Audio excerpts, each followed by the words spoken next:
ان الذین تدعون من دون اللہ، بے شک وہ جنہیں تم پکار رہے ہو اللہ کے سوا، عباد امثالکم، وہ بھی تمہاری طرح اللہ کے بندے ہیں، فادعوہم، تو انہیں پکارو، فلیستجیبوا لکم ان کنتم صادقین، اگر تم سچے ہو تو ہونا تو چاہیے کہ وہ تمہاری پکار سن لیں، چاہے وہ بت ہوں چاہے مرے ہوئے بزرگ ہوں، کوئی جواب تو آنا چاہیے۔ جی دیکھیں یہ کیوں کہتے ہیں یا اہل القبور،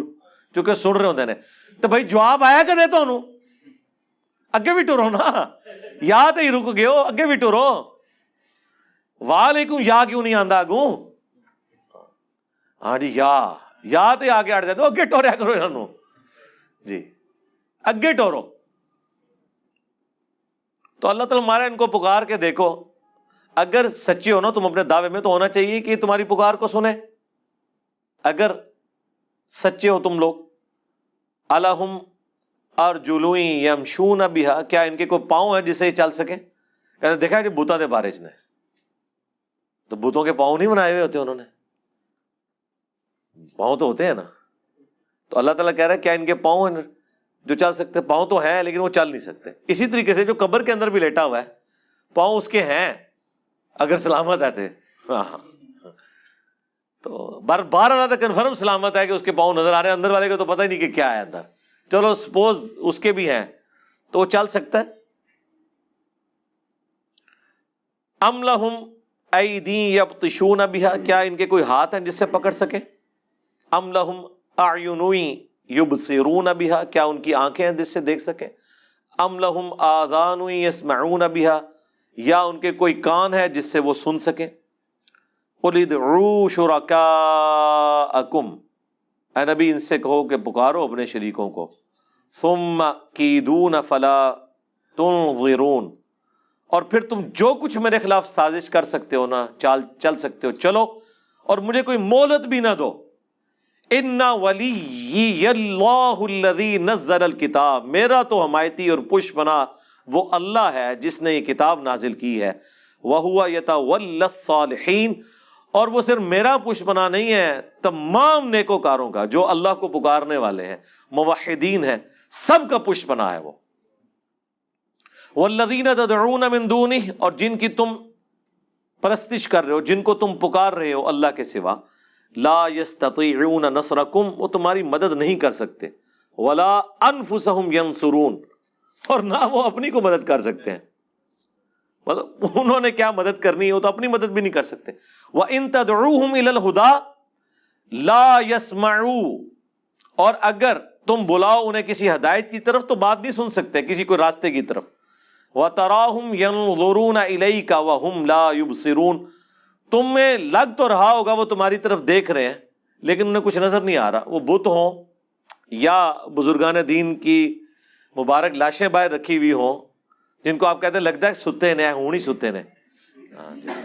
جناب جدو وہ صحیح ستے ہوندے سن اور زندہ ہوندے سن اس وقت بھی نہیں کوئی سن سکتا، یعنی کسی بزرگ کے آپ سرانے کھڑے ہو کے کہیں کہ بابے تے شاہی کوئی نہیں، تو آپ کیا سمجھتے ہیں وہ اٹھ جائے گا؟ زیادہ اونچا نہ کہ یہ اٹھ جائے گا، مطلب عام سے ویسے کہو کہ تسی تے شاہی کوئی نہیں، کوئی بھی نہیں سن سکتا، تو مرنے کے بعد کیسے وہ سن لے گا؟ زندہ باہر جو پڑا ہوا ہے وہ نہیں سن سکتا۔ خذ العفو وامر بالعرف، تو اے نبی اب دیکھیں کیا زبردست انداز ہے، خذ العفو وامر بالعرف واعرض عن الجاہلین، قبول کیجئے ان خطا کاروں کی معذرت اور حکم دیں انہیں نیک کاموں کا اور ان سے اعراض کیجئے، یعنی عفو درگزر کی روش، یہ مکی قرآن ہے نا، اس میں تو یہی ہے کہ بھئی آپ نے ان کو ڈھیل دینی ہے، ابھی موقع آئے گا قتال کا مدینے میں۔ وَإِمَّا يَنزَغَنَّكَ مِنَ الشَّيْطَانِ نَزْغٌ، اور جب کبھی آپ کو کوئی شیطان کی طرف سے خیال آئے، کوئی وسوسہ آئے، فَاسْتَعِذْ بِاللَّهِ، تو اللہ سے پناہ مانگنی ہے، إِنَّهُ سَمِيعٌ عَلِيمٌ، بے شک وہ سننے والا علم والا ہے۔ اسی پہ وہ پھر وظیفہ ہے نا ابو داؤد کا اور ترمذی میں، اعوذ باللہ السمیع العلیم، یہی سمیع العلیم، من الشیطان الرجیم من ہمزہ ونفخہ ونفثہ۔ باقی اس کے اوپر میری تفصیلی ویڈیو ہے، مسئلہ 83A، شیطانی وسوسے اور ان کا علاج، جب کبھی بھی ایسا معاملہ ہو اعوذ باللہ من الشیطان الرجیم لا حول ولا قوۃ الا باللہ، فوراً اللہ کی طرف رجوع لائیں۔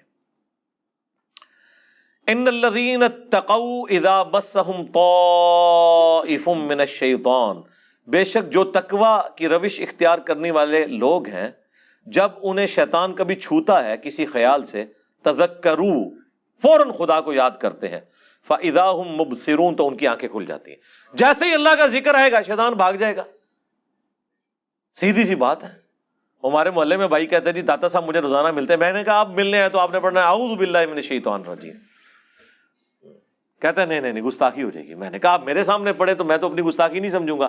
سوائے اس کے کہ جو شیطان ہے وہ اپنی گستاخی سمجھے گا نا، میں تو نہیں غائب ہوتا، پڑھو میں نہیں غائب ہوتا، ٹھیک ہے۔ تو دیکھیں ان کو شیطان نے اس لیول تک کیا کہ وہ کہیں بزرگ ناراض نہ ہو۔ وہ کون سا بزرگ ہے جو لا حول ولا قوت الا باللہ کے وظیفے سے ناراض ہو جائے، جو بخاری مسلم میں ہے کہ جنت کے خزانوں میں سے ایک خزانہ صحابہ کو حضور نے گفٹ کیا ہے، اور ایک بندہ کہ جی میں بزرگ کے سامنے لا حول ولا قوت الا باللہ پڑھوں گا، ناراض ہو جائیں گے۔ کیوں ناراض ہوں گے؟ یہ تو منو شیطان سمجھ لیا، اور بھائی یہ تو ویسے ہی وظیفہ ہے، اس میں اعظم ہے۔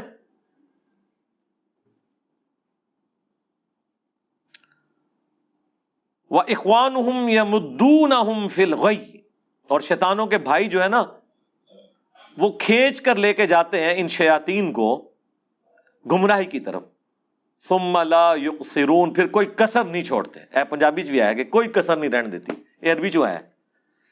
پھر کوئی کوتاہی نہیں کرتے، پھر پہنچا کے آتے ہیں وہ شیاطین وہاں پہ ان کو۔ ظاہر ہے جب آپ خدا سے روگردانی کریں گے، جو سورہ الزخرف میں ہے کہ جو رحمان کے ذکر سے